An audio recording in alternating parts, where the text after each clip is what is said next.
It's time to shatter the glass ceiling. I'm going to be talking to State Senator Gloria Romero, and we're going to shatter that glass ceiling and discuss so women can not be in doubt, but move into conversation about gender bias, to confront stereotypes, likability demands, so that they are free to step into the power, be their authentic selves, and lead from within. Let's shatter that glass. This is something that we don't talk about. So I think the first thing is that we have to give it a name. We have to talk about it. In a sense, bring it out of the dustbin, bring it out of the closet.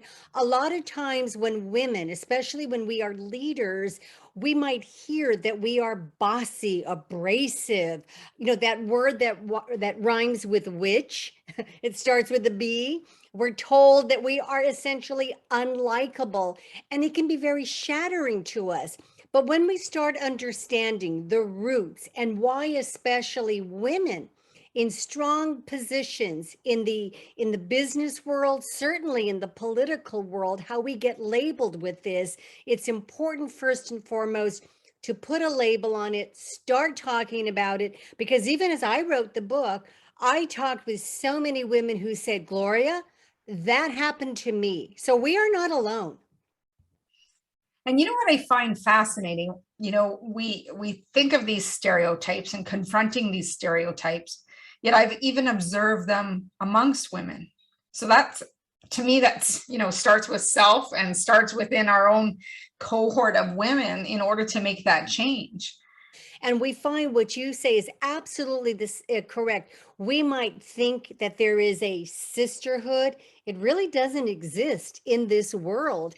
And we find that other women are just as likely to go ahead and to label women leaders as unlikable. In fact, we find from the research that women and men more so report that they'd rather work for a male than for a female boss. Some of the men I've witnessed in leadership could use some nurturing and empathy and compassion in their roles. And I also have met some, women that could use some of that authority and just being more confident with themselves. So I think there's a way that, definitely there needs to be a balance of some type. So what would you recommend to a young woman or someone who feels like they've been called into leadership? How do they start even confronting stereotypes?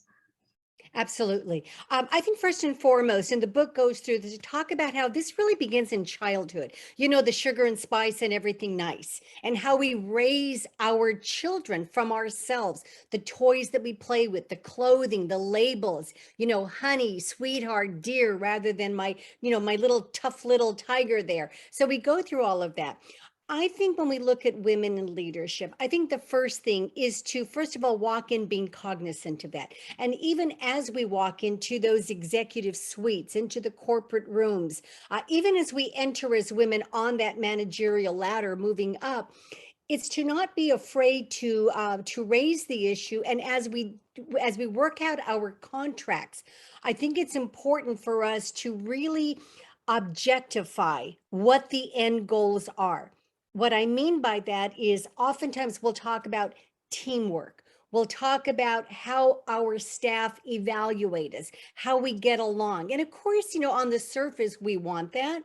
But when we delve into it, when we really look at what's hidden in there, what we find is that women basically will never win the game if we are put up on the likability factor, because we have all of these issues of we expect men to be successful, we expect men to lead. We don't really expect that. We say we do, but we don't really expect it. And then we kind of say, oh, she's a bit abrasive, she's bossy. So I give a lot of recommendations about how it's important to get objective criteria. What are the goals? What is the performance? Sort of forget the likability. What is the work performance that we want to have ourselves measured by, the performance metrics? And the more that we do that, we can curb the likability penalty that especially impact women. So what are some of those likability demands that men don't have?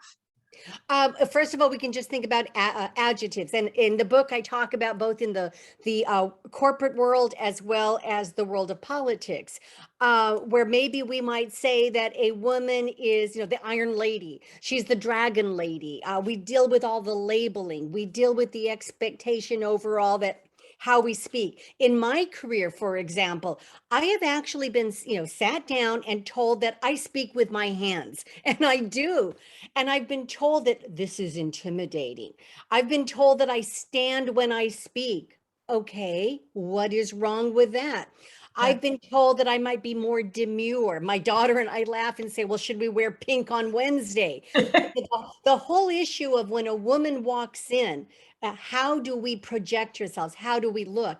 And in this book, what I argue is not for us to make over ourselves. I mean, I don't want us to be tyrants or anything like that, but I've actually seen some self-help books that basically have told women, you know what, you got to feminize yourself. You have to talk more quietly, maybe comb your hair differently. I don't believe that. So what I actually tell women is, first of all, and it's kind of funny, but in this era of social media where likes matter, to get over the need to be liked.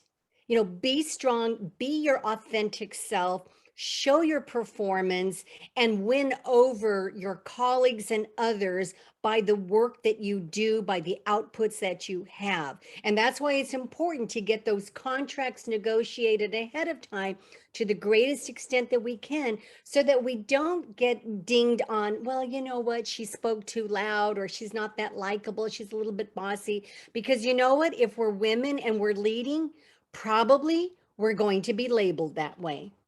Exactly. And it's so funny when you take a look at some of the women in the corporate world, whether it's newspapers or whether it's, like Carly Fiorina. She talks about how before she left her place of employment, it didn't matter what her success records were. It basically came down to her hairstyle, how she talked. It became personality characteristics.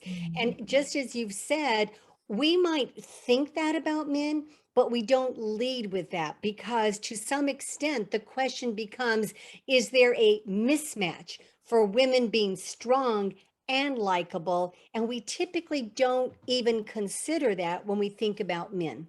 I am very inspired by Ellen Powell, who up in the Silicon Valley took on essentially what she called the old boys club in Silicon Valley. Now, ultimately, she lost her case before a jury. But I believe she won the hearts of, I think, women across the country who understood that, some of the double standards, and especially too, as we start talking about minority women, the stereotypes there. But I think that for women, we need to decide, what do we want to do? Sometimes it's just speaking up.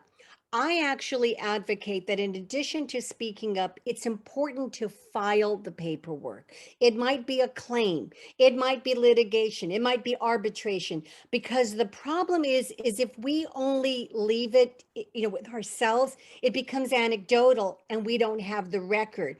And if I can say that in 2018, 25,000 sex-based discrimination claims were filed. That's a lot. And the more that women speak up, other women and corporations and businesses begin to understand, you can't do this. We're not alone. There's a record there. Yeah.